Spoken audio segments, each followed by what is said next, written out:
Well, hey, welcome back to Zyra Invests. Each week, I pull together research from financial studies, economists, and personal finance data to break down the patterns that actually separate people who build wealth from people who don't. Today's research is a hard one. 95% of people reach retirement age with little to nothing saved. Not the bottom 5%, not people who never worked, 95%. People who showed up every day, worked hard, paid their bills, did what they were told was the right thing to do, and still ended up with almost nothing to show for it financially. This video is about why, not to make you feel bad, but because understanding why is the only way to make sure you are not in that 95%. Stay until the end. The last reason on this list is the one nobody talks about, and it might be the most important one of all. Let me give you the full picture of this statistic because it is more alarming than most people realize. According to Social Security data in the United States, at age 65, only 5% of people are financially independent. 23% are still working because they have to. 30% are dependent on family members for financial support, and the rest are dependent on government assistance. This is not happening to people who were lazy. This is not happening to people who did not try. This is happening to people who worked for 30 and 40 years and still arrived at retirement without financial security. The question that should be keeping you up at night is not whether this can happen. The statistics say it almost certainly will happen unless something changes. The question is, what are the specific patterns, decisions, and beliefs that lead people there? Because if you can identify them, you can avoid them. That is exactly what this video is about. 10 reasons. Real, specific, honest reasons why the majority of people stay financially stuck no matter how much they earn. Let us go through every single one. Reason number 1. They spend their entire lives trading time for money and never build anything that earns without them. Here is the fundamental trap that most people never escape.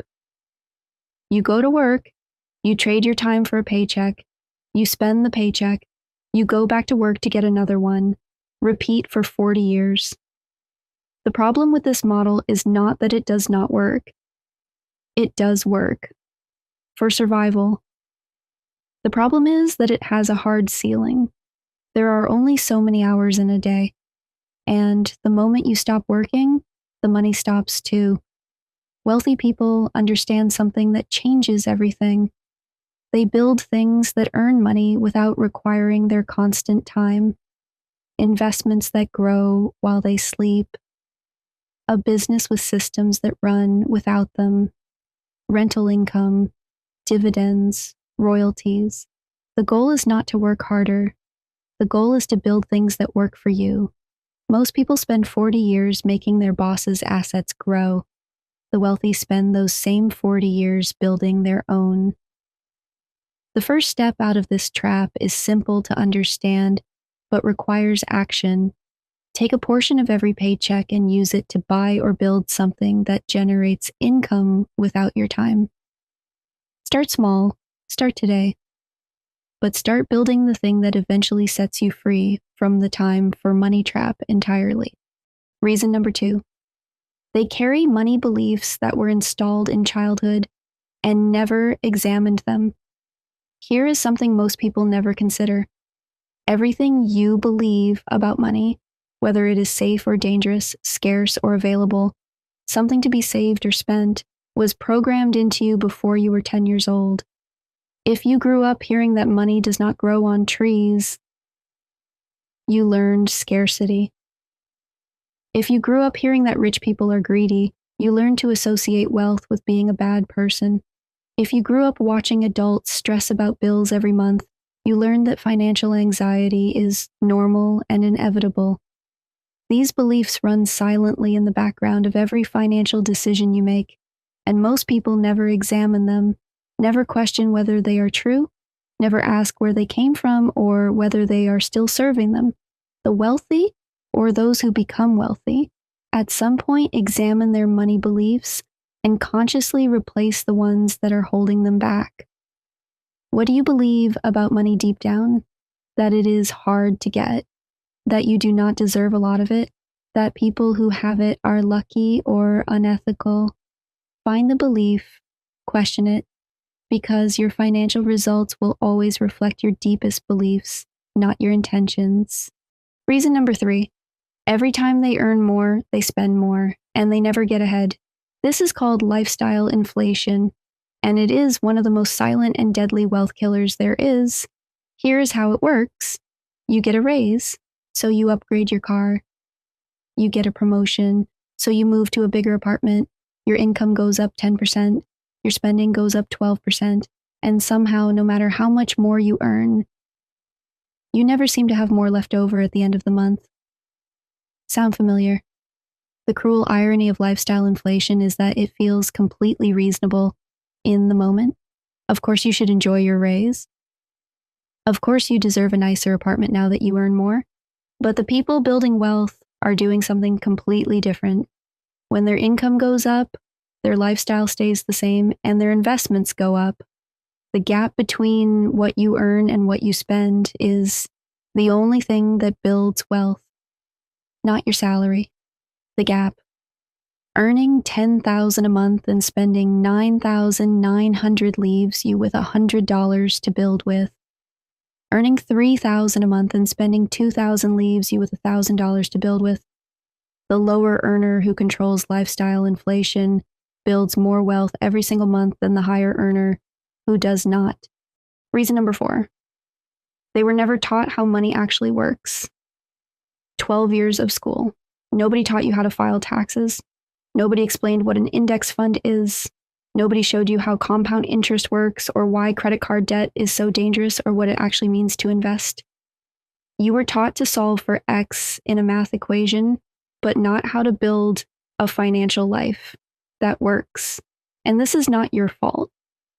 The education system was not designed to produce financially independent people. It was designed to produce workers, people who show up, follow instructions, and spend their paychecks, keeping the economic engine running. Financial education is something you have to seek out yourself, and most people never do. They stay financially illiterate their entire lives, making important money decisions based on guesses, myths, and what they saw their parents do. The good news is that financial education is more accessible now than it has ever been in history. Books, channels like this one, podcasts, free online courses. The information is available. The question is whether you are seeking it or waiting for someone to hand it to you. Nobody is coming to hand it to you. You have to go get it. Reason number 5, they live entirely for today and ignore tomorrow completely. Human beings are wired for the present. The pleasure of buying something now feels immediate and real. The pain of not having savings in 30 years feels distant and abstract. Our brains are not naturally good at making sacrifices today for rewards we cannot see or feel yet. And the financial industry knows this. Every advertisement you see is designed to amplify this present bias. Buy now. Pay later. You deserve this. Life is short. Treat yourself. The result is a society where the average person has almost nothing saved and enormous amounts of debt. The wealthy learned, sometimes the hard way, to balance present enjoyment with future security. They did not wait until retirement to start thinking about their future self. They started early. They made small sacrifices consistently, and they let time do the heavy lifting. Your future self is a real person who will have to live with every financial decision you make today. They cannot come back and change what you do now. Only you can make decisions that your future self will either thank you for or struggle because of. Think about your future self today. Then make one decision, just one, that they will thank you for. Reason number 6, they rely on a single income stream their entire working life. We covered this in an earlier video, but it deserves its place on this list because it is one of the most direct reasons people stay financially vulnerable. When you have one income stream, one job, one employer, one source, your entire financial life depends on one decision made by someone else. A layoff, a company going under, a health issue that stops you from working. Any of these events can instantly eliminate your entire income. And for most people without that single income stream, financial disaster follows within weeks. The wealthy do not live in that vulnerability, not because they never had one income stream, most started there, but because they consistently built second and third and fourth streams until a single income disruption became an inconvenience rather than a catastrophe. Your second income stream does not need to be big. It needs to exist. Even $100 a month from something outside your job begins breaking the single point of failure in your financial life. Freelance work, dividend investing, a small online business, renting out a room. The specific stream matters less than the decision to build one. Start building your second stream this month. Reason number 7. They spend money they do not have to maintain a social image they cannot afford. This is one of the most uncomfortable reasons on this list, because it requires us to be honest about something most people do not want to admit. A significant portion of most people's spending is not about what they actually want or need. It is about what other people will think of them. The car upgrade that comes right after a friend buys a new car. The holiday that gets booked after seeing someone's vacation photos on social media. The outfit purchased not because you needed new clothes, but because you would be around people who would judge you for wearing the same thing twice. Social comparison is hardwired into humans. We are tribal creatures, and how we appear within our social group has mattered for survival for thousands of years. But in the modern world, that instinct is being ruthlessly exploited by social media, by advertising, by a culture that constantly tells you that what you have is not enough. The wealthy learn to separate their self-worth from their spending. They stopped caring whether their car impressed anyone. They wore simple clothes with confidence. They said no to social spending that did not align with their actual financial goals. Every dollar you spend for someone else's approval is a dollar that is not building your future. And the people you are trying to impress are mostly too busy worrying about their own image to notice yours anyway. Reason number 8, they avoid looking at their finances because it feels overwhelming or painful, and that avoidance makes everything worse. This one is more common than most people want to admit. Not checking the bank account because you already know it is low. Not opening the credit card statement because you do not want to see the number. Not making a budget because confronting the reality of your spending feels like too much. Financial avoidance is completely understandable as a human response. If something causes anxiety, we naturally avoid it. But with money, avoidance does not make the problem smaller. It makes it dramatically worse. The debt that is avoided does not shrink. It grows with interest. The overspending that is not confronted does not correct itself. It continues. The financial problem that is not looked at directly does not resolve. It compounds. The single most important financial habit you can build before budgeting, before investing, before anything else is the habit of looking at your numbers clearly and regularly, without panic, without judgment, just clearly. Once a week, look at your accounts, know your numbers, face the reality, because you cannot fix what you refuse to look at. And every week you look, even if the numbers are not where you want them, you are building the financial awareness that eventually changes everything. Reason number 9, they never built the habit of investing and kept waiting until they had more money to start.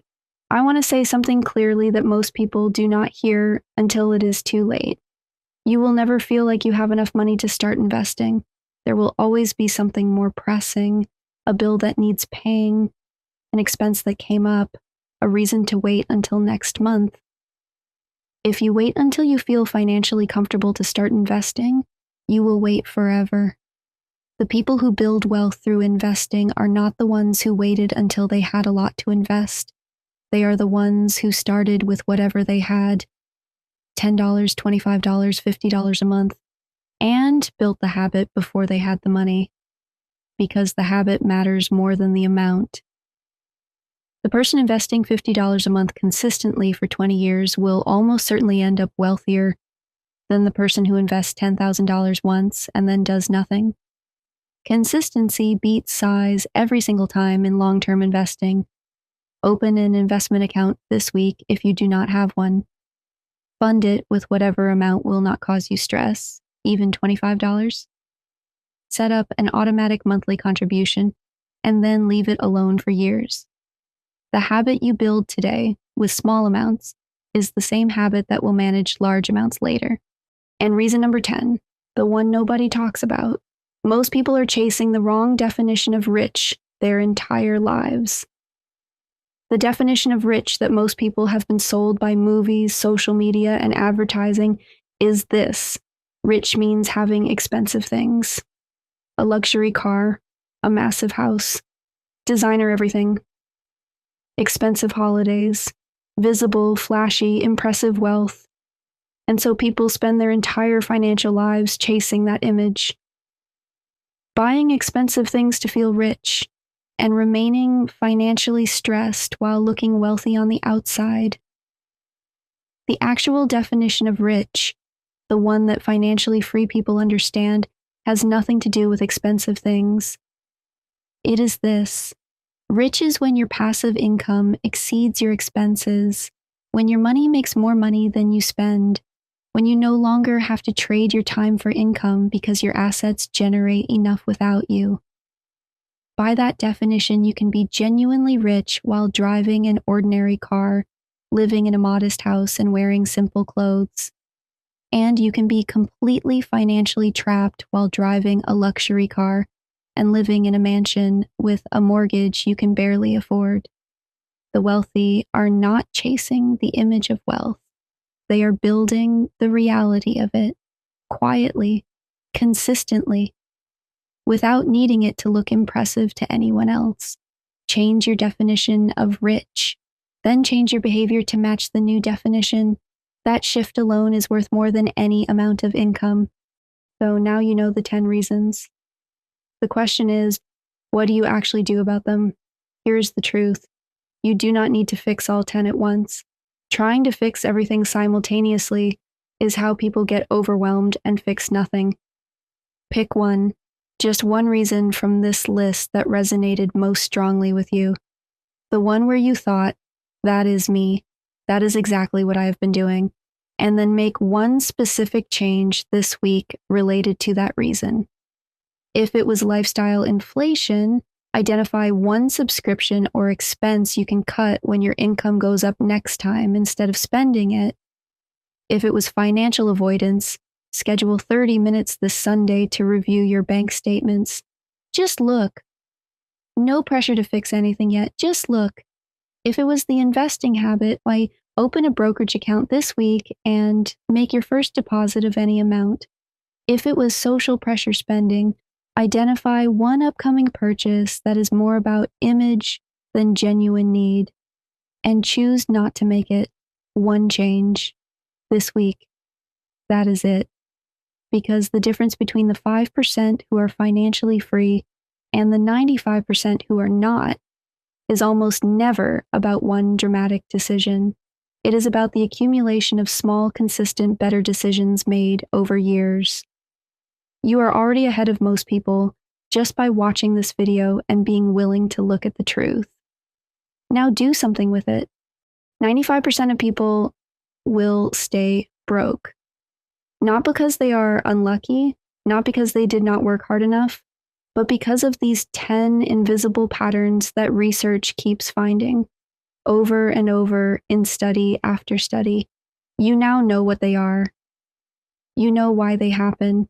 And you have a starting point for what to do about them. That puts you in a very different position than most people. The only question left is whether you will do something with what you now know, or whether this video will be interesting for 20 minutes and then forgotten. Do not let it be forgotten. Pick your one thing, make your one change this week. And if you want a second opinion on the specifics, a licensed financial advisor can help you apply any of this to your own situation. If this video gave you something real, subscribe. Every week, I dig through the research and bring back more of the financial patterns they never taught us in school. The 5% is not a closed club. It just requires doing what the 95% are not willing to do. I will see you in the next one.